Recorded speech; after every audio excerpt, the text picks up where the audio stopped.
또용주TV의 또용주입니다. 레알 마드리드가 세비야까지 제압을 했습니다. 그러면서 리그 3연승을 질주를 했고요. 현재 세비야하고 승점차는 15점 차. 만약에 녹화하는 시점에서 내일 새벽에 바르셀로나와 카디스가 경기를 치는데 그 경기에서 바르셀로나가 패배한다면은 레알 마드리드하고 바르셀로나의 승점차도 15점 차가 됩니다. 만약에 바르셀로나가 승리를 거둔다면은 12점 차죠. 남은 경기의 수를 생각했을 때 레알 마드리드는 우승을 확정지었다. 이렇게 단언해도 무방할 것 같습니다. 레알 마드리드 라리가 35번째 우승을 축하합니다. 네. 레알 마드리드가 세비야하고의 이 경기 굉장히 어려울 것이라고 예상을 했습니다. 왜냐하면 레알 마드리드 입장에서는 주중에 첼시하고의 챔피언스리그 8강 2차전을 치렀는데 그 경기에서 상당히 어려운 경기를 치렀죠. 그러면서 연장전까지 간 끝에 벤제마의 결승골로 결국은 2대3으로 2차전을 패배했지만은 1차전 합계 첼시를 제압하면서 준결승 진출에 성공을 했습니다. 문제는 뭐냐면은 역시 레알 마드리드 입장에서는 부상 선수도 너무 많고 체력적으로 부담이 매우 크다는 거죠. 그럼에도 불구하고 레알 마드리드는 후반전을 완전히 장악하면서 세비야에게 3대2 역전승을 거둡니다. 물론 이 경기는 세비야 입장에서는 굉장히 아쉬운 경기였습니다. 세비야로서는 레알 마드리드를 잡을 수 있는 기회였는데 이것을 놓치고 말았죠. 레알 마드리드 입장에서는 이 경기에서 승리하면서 세비야를 상대로 최근 7경기 무패, 6승 1무를 기록하면서 세비야에게 강한 면모를 유지하게 됐습니다. 자, 그러면은 경기 내용으로 들어갈까요? 세비야는 레알 마드리드 상대로 홈에서 승리를 하고자 만반의 준비를 한 모습입니다. 물론 페르난두, 수소, 레키크 같은 선수들은 여전히 부상이지만은 부상에서 돌아온 선수들이 있었거든요. 그렇기 때문에 수비 라인을 아쿠냐, 디에고 칼로스, 줄스 쿤데, 나바스 100% 전력을 가동할 수가 있었고요. 그리고 2선 라인에 코로나, 파포고메스, 라멜라가 위치를 했습니다. 아쉬운 점은 뭐냐면은 페르난두의 빈자리를 라키티치가 메우고 있지만은 여전히 페르난두의 빈자리는 좀 느껴진다는 점. 그리고 또 한 가지는 최전방에 누가 나오더라도 득점력에서 아쉬움이 있다는 점이죠. 네, 라파미르라든가 엔네실이라든가 그리고 마샬까지 모두 득점력에서 아쉬움이 있습니다. 이 경기는 마샬을 최전방에 배치시킴으로 인해서 마샬의 드리블 능력을 최대한 이용하고자 노력했던 것 같고요. 그리고 마샬의 움직임에 따라서 파포 고메스가 밑으로 내려와서 플레이메이커 역할도 하고 순간적으로 안쪽으로 들어가면서 침투하는 역할도 하는 그런 모습이 나왔습니다. 세비야 입장에서는 전반전을 너무나 잘 이끌어 나갔어요. 그러면서 전반전에 라키티치의 프리킥 골 그리고 라멜라의 추가골 2대0으로 앞서는 모습이 있었거든요. 물론 이제 이런 경기력과 이런 결과가 나온 거는 레알 마드리드가 전반전에 측면 쪽에 문제가 있었고 또 한 가지는 볼이 없을 때 움직임이 안 좋았어요. 그래서 레알 마드리드 선수들이 첼시전 때문에 많이 지쳤구나 이런 생각이 드는 모습이었거든요. 하지만 후반전은 완전히 다릅니다. 후반전은 레알 마드리드의 분위기였죠. 자, 안첼로티 감독 이 경기에 대한 고민이 굉장히 컸을 겁니다. 일단 카세미르가 징계를 못 나왔습니다.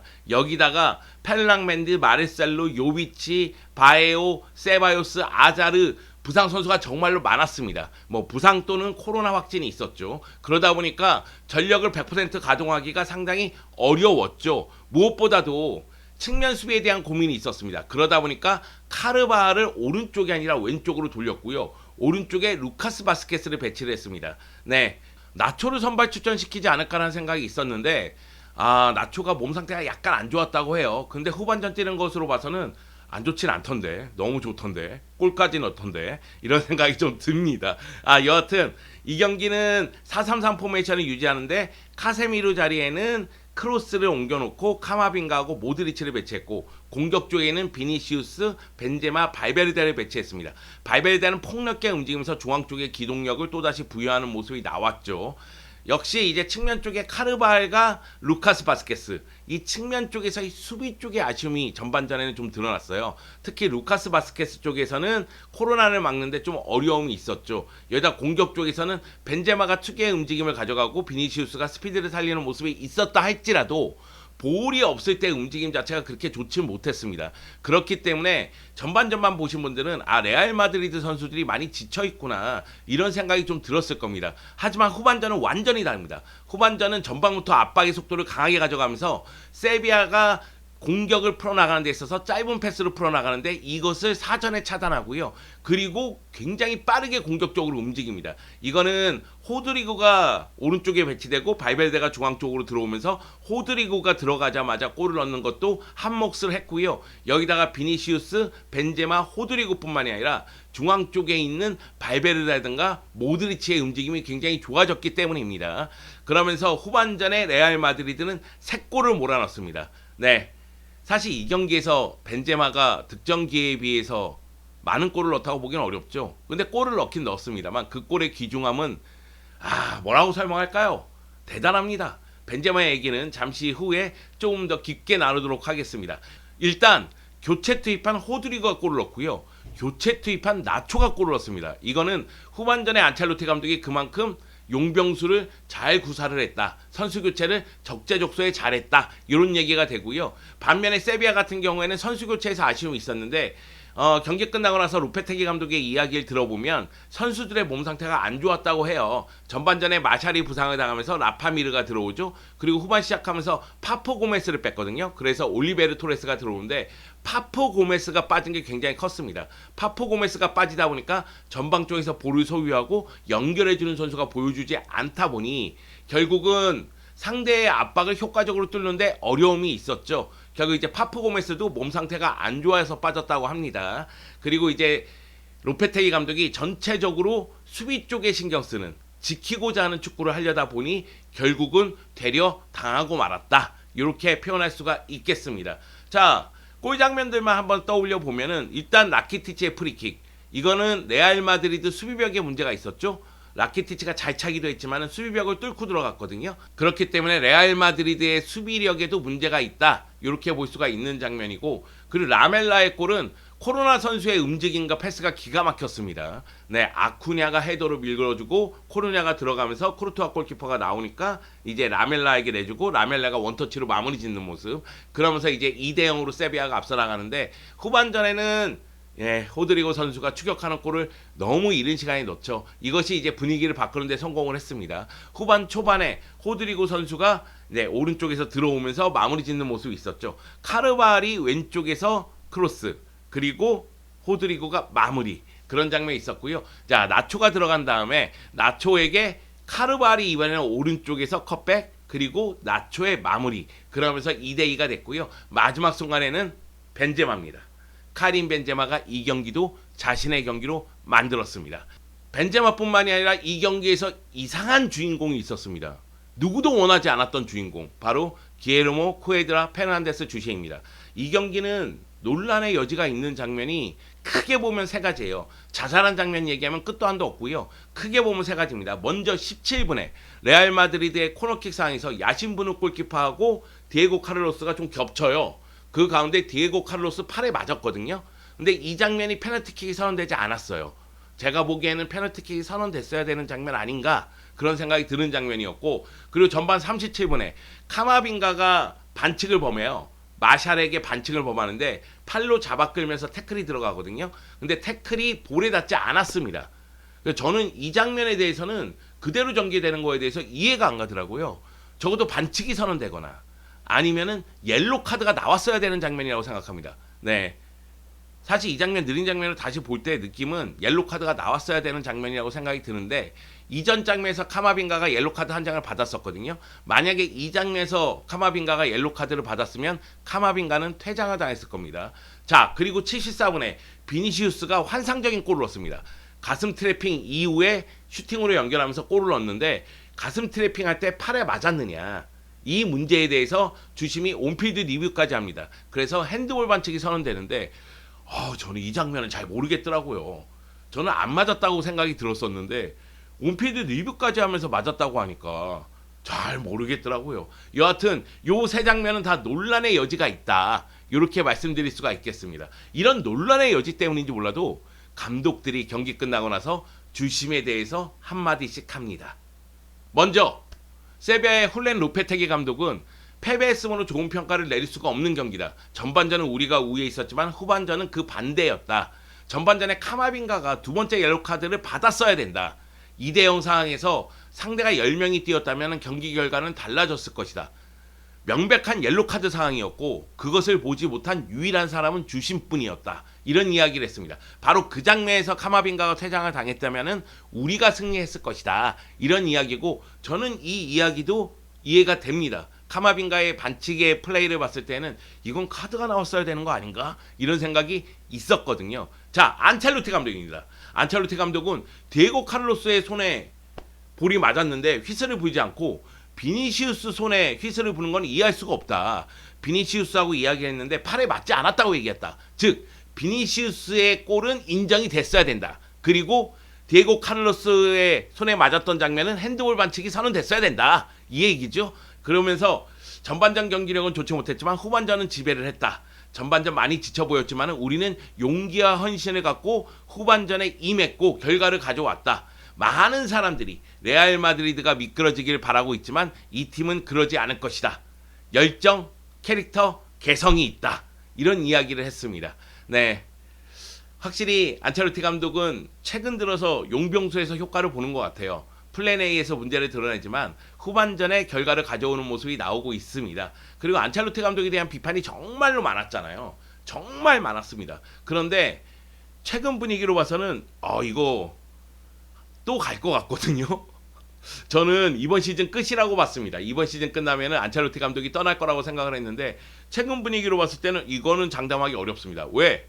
스페르코파 우승했죠? 지금 라리가 우승 거의 확정적입니다. 그리고 챔피언스리그 4강 올라갔습니다. 챔피언스리그 4강에서 맨시티를 만나긴 하지만 제가 보기에는 레알 마드리드 두려울 거 없습니다. 맨시티 나와! 맨시티 들어와! 하고 한번 붙어볼만 합니다. 그렇기 때문에 안첼로티 감독의 상황은 지켜봐야 되겠고요. 정반대의 상황이 저는 로페테기 감독에게 있다고 생각합니다. 로페테기 감독 올 시즌 정말 잘했거든요. 정말 잘했어요. 그런데 후반기 들어서 줄부상이 나오면서 어려움을 겪기 시작했고 그러면서 최근 성적을 내지 못하고 있습니다.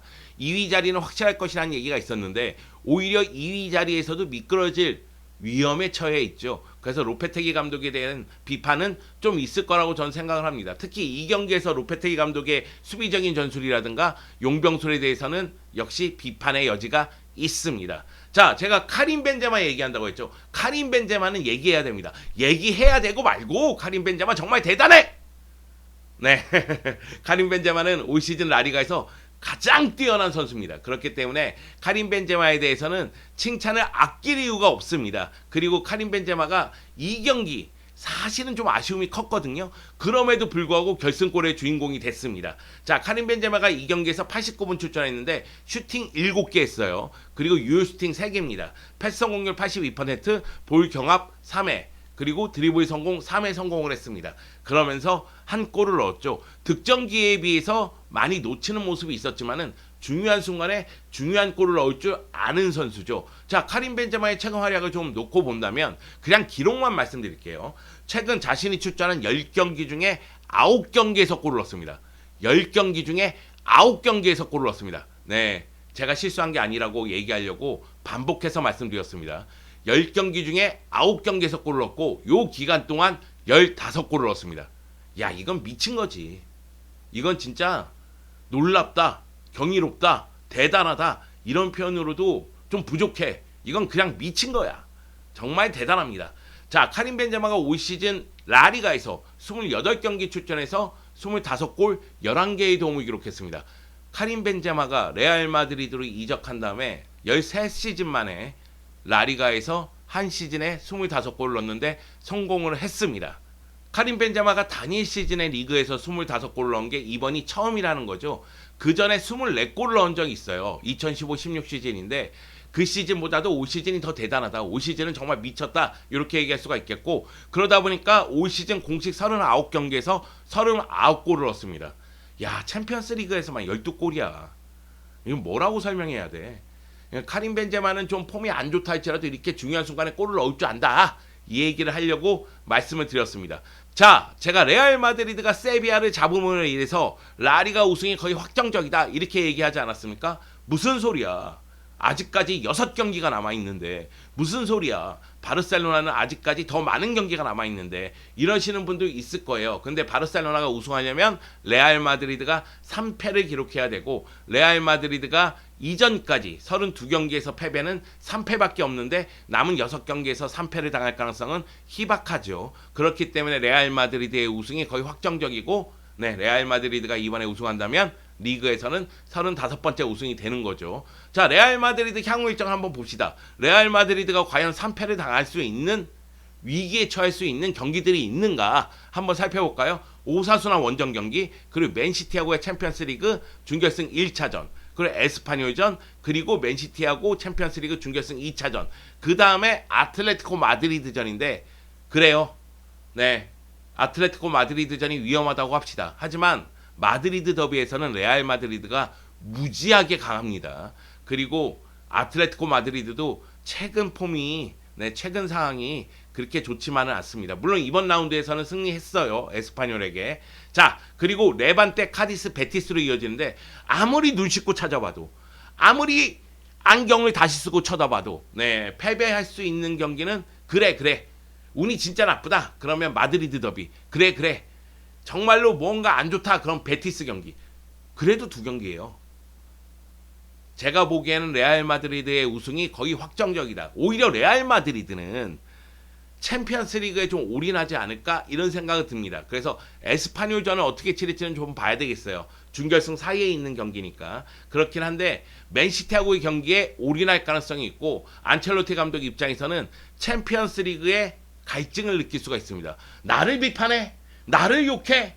그래, 내가 라리가와 챔피언스 리그 우승을 동시에 지마! 이렇게 생각할 수도 있는 거 아니겠어요? 자, 레알 마드리드 정말 대단합니다. 인정할 건 인정하자고요. 레알 마드리드 이대로 라리가 우승으로 갈 것 같고요. 챔피언스 리그 어떻게 될지 두고 봅시다. 벤제마가 미치면 불가능은 없다.